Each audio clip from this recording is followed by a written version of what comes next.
L'histoire très sérieuse de monsieur qui ne faisait presque rien. Il était une fois dans une ville très organisée, une rue très droite, et dans cette rue très droite, un immeuble très vertical. Cet immeuble avait des étages, des murs, des fenêtres et une porte d'entrée qui s'ouvrait uniquement quand quelqu'un décidait de l'ouvrir. Dans cet immeuble vivait un homme.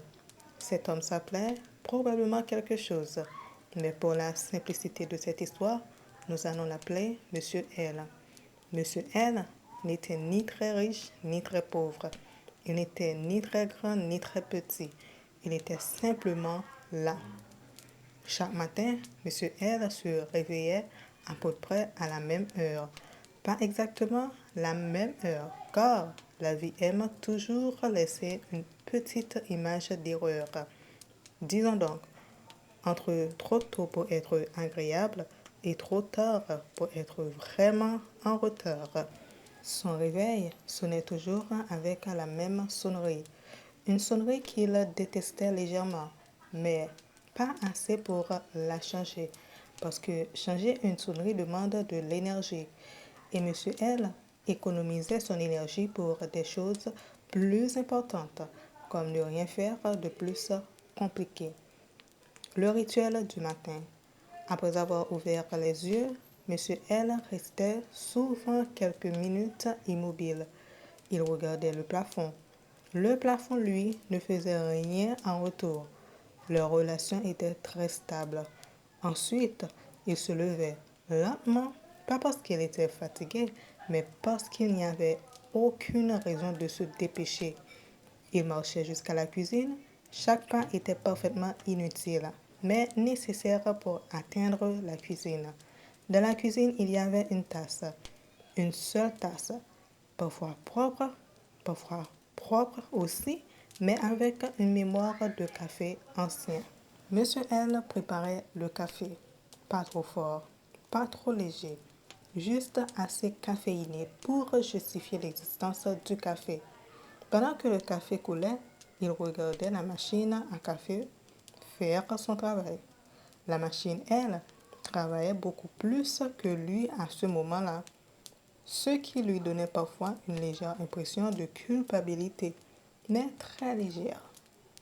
La fenêtre et les grandes réflexions inutiles. Après le café, Monsieur L allait près de la fenêtre.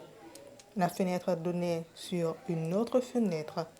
Cette autre fenêtre donnait sur une autre vie. Mais aucune de ces vies n'était particulièrement intéressante à observer plus de 3 minutes. Il regardait quand même. Parfois, un oiseau passait. L'oiseau semblait toujours pressé, comme si sa journée avait un vrai programme. Et c'était parfaitement volontaire. Le canapé et la philosophie du repos. Après avoir regardé la fenêtre, Monsieur L allait sur son canapé. Le canapé était confortable, pas trop confortable, sinon il aurait été dangereux. Il s'asseyait, puis il s'allongeait, puis il changeait légèrement de position pour améliorer son confort de 2%. Ensuite, il restait immobile. C'était une activité importante, très importante. Dans certains pays, on pourrait même dire que c'est une compétence. La télévision, très sérieuse. Plus tard, dans la matinée, Monsieur L allumait la télévision. La télévision affichait des images en mouvement. Les images en mouvement étaient très convaincantes. Même si Monsieur L ne comprenait pas toujours pourquoi elles bougeaient, il regardait parfois une émission, puis une autre, puis revenait à la première sans raison particulière. La télévision ne posait jamais de questions, et Monsieur L non plus. Le déjeuner réfléchi. À midi, il mangeait, pas trop vite, pas trop lentement non plus, juste assez lentement pour que le repas ait l'impression d'être respecté.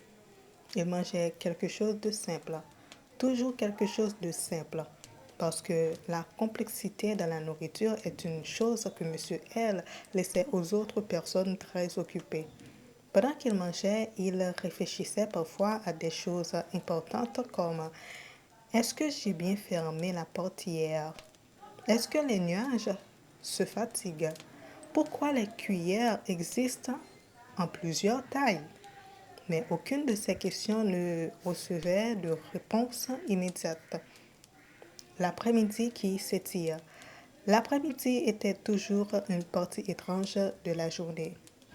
Ni matin, ni soir. Juste un espace de temps qui existe pour occuper le temps. Monsieur L faisait parfois une promenade. La promenade n'avait pas de destination précise. Il marchait, puis s'arrêtait, puis reprenait. Parfois, il passait devant des gens qui marchaient aussi. Les gens semblaient savoir où il allait. Monsieur L lui respectait leur confiance. Le voisin du troisième étage. Dans l'immeuble, il y avait un voisin au-dessus. Ce voisin marchait souvent chez lui. En entendant ses pas, tap, tap, pause, tap, tap. On aurait dit une forme de poésie très lente. Monsieur N respectait ce voisin sans jamais le rencontrer. Le soir est la grande tranquillité. Le soir arrivait, toujours sans prévenir, toujours sans surprise. La lumière changeait doucement de couleur. Les gens rentraient chez eux. Les voitures ralentissaient.